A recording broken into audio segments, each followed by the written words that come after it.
So for the standard I picked for the early childhood education was standard 1.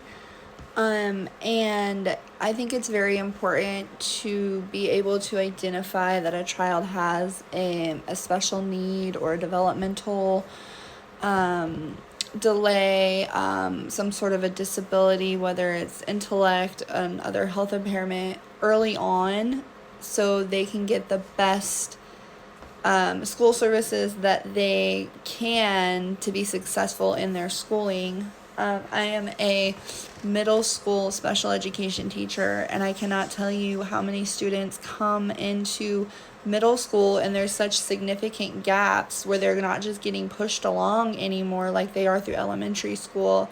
And we have an SST meeting to determine whether the student um, needs, whether it's interventions put into place or whether they do have a learning disability or another health impairment that does qualify them for special education services so they can get the help that they need. And there's been so many years of suffering and struggle and pain, both on the student and their families.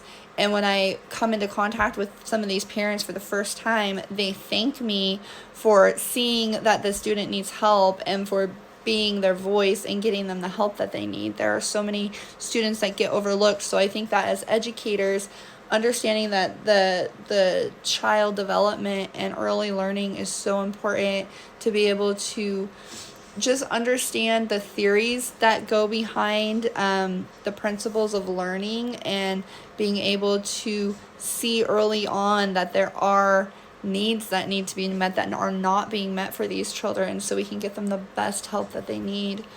And as for my second standard, I would like to talk about standard 6 in the K through 12 standards. And this is talking about providing a safe environment for the student to be able to learn, foster learning. Students need to feel safe. They need to feel valued within their educational and their home lives and environments. The actual standard is supporting social, emotional, and behavioral growth.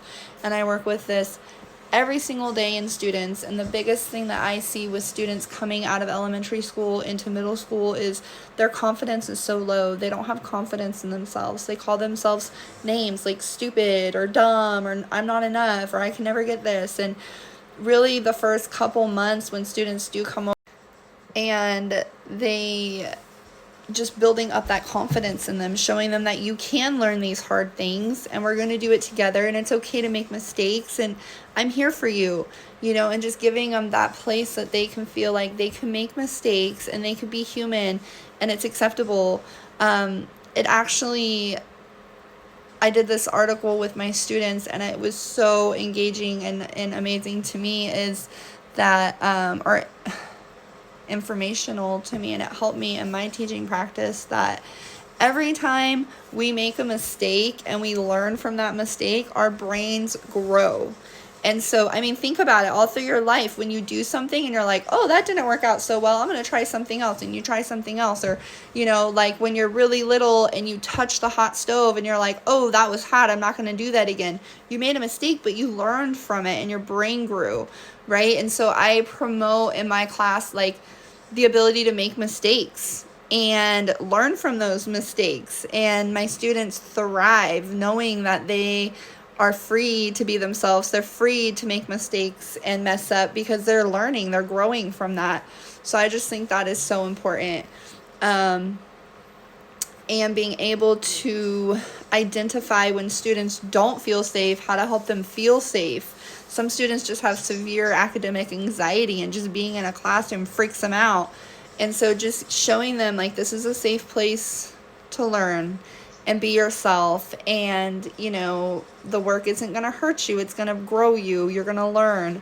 Especially in math. I'm an English and math special education teacher, 7th and 8th grade. And in math, a lot of these students are just like, nope, they just clock out, And so it's hard to make math fun, right? And I struggled with math growing up too, and I was super behind because nobody ever helped me get caught up. And so I tell the kids, I'm like, we're in the gym right now, we're working out our brains, we're strengthening those skills that we don't have, and that's okay.